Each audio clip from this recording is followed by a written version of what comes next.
In the stories from ancient Mesopotamia, Marduk is described as an incredibly powerful deity, serving as the supreme leader among the gods. He was responsible for overseeing fairness, the art of healing, and equality in the universe from the very start. The people of Babylon believed that the formidable Marduk was the offspring of Enki, the deity known for his wisdom, and Damkina, the revered mother goddess. Marduk's entrance into the world happened in the mysterious and deep waters of Absa, following his father, Enki's establishment of his reign over the underwater realms. Upon receiving the joyful tidings of becoming a father, Enki was overwhelmed with a sense of pride and happiness, as Marduk was his eagerly awaited first child. This child was not just any ordinary being, but one who was much awaited and held significant promise. On the momentous occasion of Marduk's birth, when Enki finally held his beautiful offspring in his embrace, he was filled with an immense sense of joy. To Enki, his son was a flawless creation, possessing extraordinary abilities that surpassed even his own. Witnessing his heir's overwhelming presence and potential, Enki expressed his admiration and love, acknowledging Marduk's unparalleled greatness. Following his father's acknowledgement, Marduk was anointed. During this ceremony, 50 formidable bolts of lightning gathered above him, glowing fiercely like flames, casting a dark yet divine glow around him. Under his father's guidance, Marduk grew in wisdom and stature, learning about the vast universe. He became acquainted with all the deities of the heavenly court, demonstrating exceptional intelligence and excellence. As he matured, his divine powers expanded, bringing him closer to his destiny of leading all the gods. Marduk exhibited exceptional control over his magical talents, even as a young god. His abilities blossomed, his essence and senses intensified dramatically. He was reputed to have the wisdom of two individuals, reflecting his unmatched intellect. His vision was incredibly sharp, allowing him to see everything clearly, while his hearing was so sensitive that he could detect every sound across the vast expanse of the cosmos, affirming his status as a flawless and mighty deity. According to one Babylonian interpretation of the creation story, after many generations and significant upheavals carried out by the ruling deities, a fierce conflict and a dreadful rebellion emerged, threatening to annihilate everything. This chaos ensued after the higher gods created their minions, who then rose up against them. This rebellion incited the wrath of the monstrous Tiiamat, especially after Enki ended his partner's life, Absu, leading to further turmoil due to the actions of the lesser gods known as the Igwiji. The great goddess Tiiamat made a dire decision to bring an end to everything in the universe, including all the deities themselves. This caused immense concern among the other gods, particularly the leaders of the universe such as Enki and Enlil. They were desperate to find a way to either calm Tiamat's anger or to eliminate her completely to stop her from executing her deadly plan. For many years, Tiamat had been preparing for this moment. She had been training her son, Kingu, shaping him into a formidable force of evil. She endowed him with great power, intelligence, and physical strength, but she didn't stop there. She also handed over to him the tablets of destiny. These were no ordinary objects. They held immense divine power. Whoever held these tablets had the authority to govern the entire universe. Once Kingu received these tablets from his mother, he was declared the Prince of all gods, a title that significantly elevated his status and power. Understanding the need for a strong force to back her up, Tiamat took steps to form an army. She created a host of demonic creatures, each more terrifying and ruthless than the last. These beings were dedicated to supporting her dark ambitions. Meanwhile, Kingu didn't sit idle. He started to gather allies among the gods, aiming to bolster his strength for the impending colossal battle.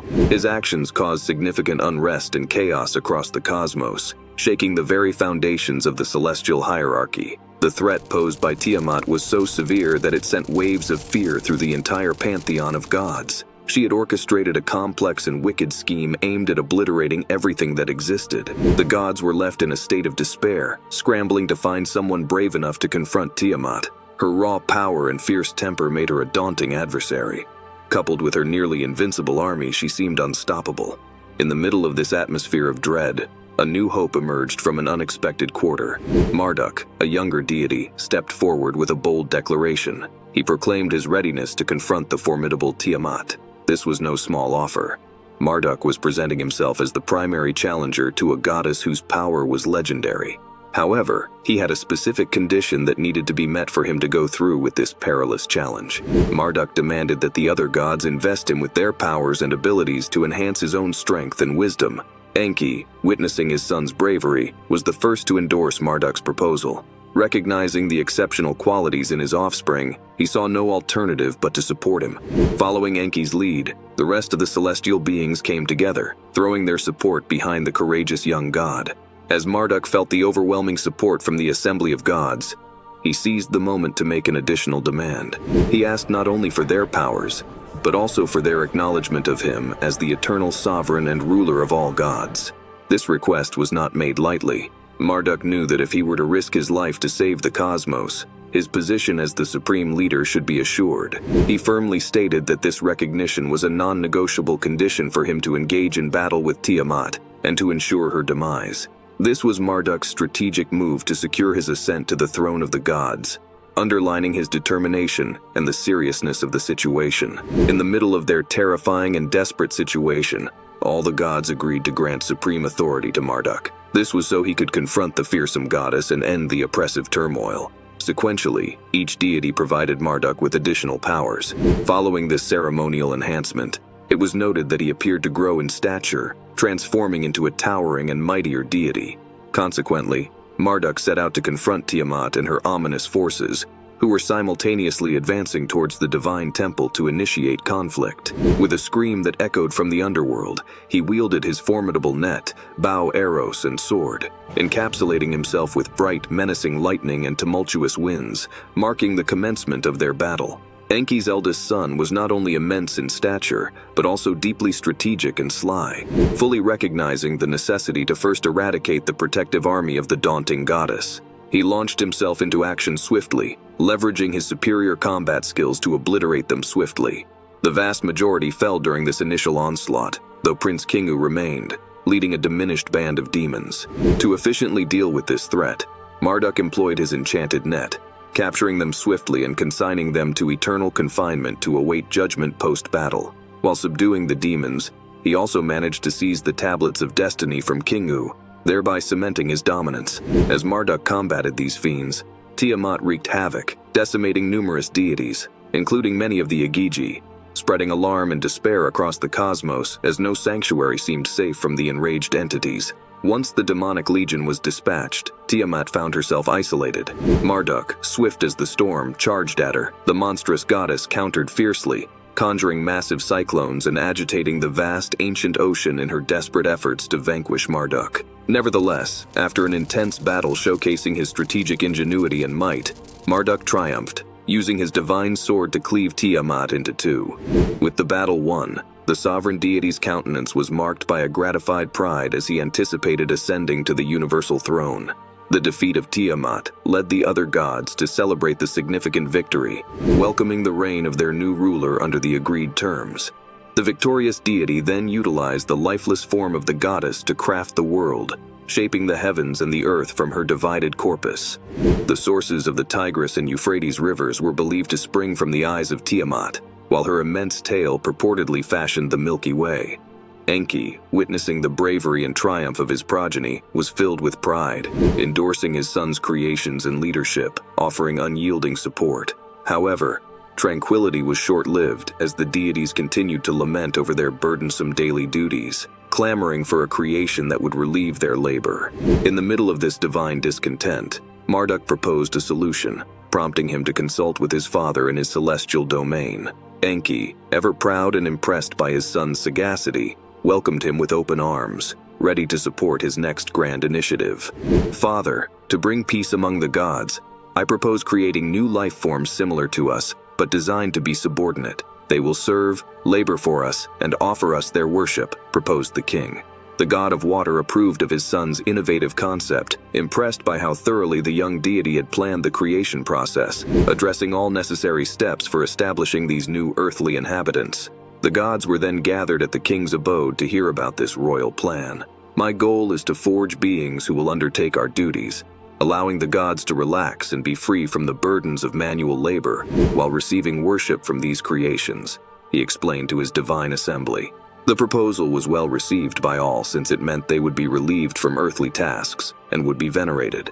However, Enki suggested that crafting these new servants would require a sacrifice from their ranks to provide the essential substance for their creation. Marduk found his father's idea logical and decided to follow it by targeting the leader of the insurgents. He led the deities to the secret location where Kingu and the remaining rebels were detained. With authority and fury in his voice, he demanded, "Who led this chaos and rebellion?" Terrified, the captives unanimously accused Kingu, who bravely confessed to his crimes. Marduk then removed him from his prison, brought him atop a mountain, and in a ceremonial act witnessed by the gods, he sacrificed Kingu, allowing his blood to scatter across the land. Afterward, the deities used Kingu's blood to shape mankind as instructed by Marduk. Following this, Marduk organized the gods, assigning them to oversee the heavens and the earth, to ensure the proper functioning of the universe and human life. Due to his actions and wisdom, the god earned extensive praise, solidifying his rule, for his creativity had elevated the divine realm through the advent of humanity. With creation moving forward, Marduk continued to endow humans with the means and talents necessary for their development and survival. He also ensured the gods remained vigilant over humanity, guiding their actions. In time, he established the stars, delineated the 12 months, and declared Babylon the divine center, a place to collect human offerings forever.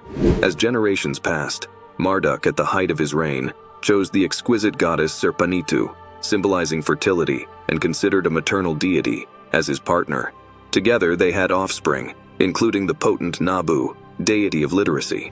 Their union was celebrated and deeply honored across major cities, with their marriage seen as a model of divine love. Consequently, each new year in Babylon, the renowned Akitu festival commemorated their union. It is told that on the 10th day of this festival, Marduk would return to the city under the cloak of night to honor his union with Serpanitu in grand temples constructed by mankind, his paramount achievement. If you found his story captivating, please like, subscribe, and share this video to delve deeper into ancient mythology.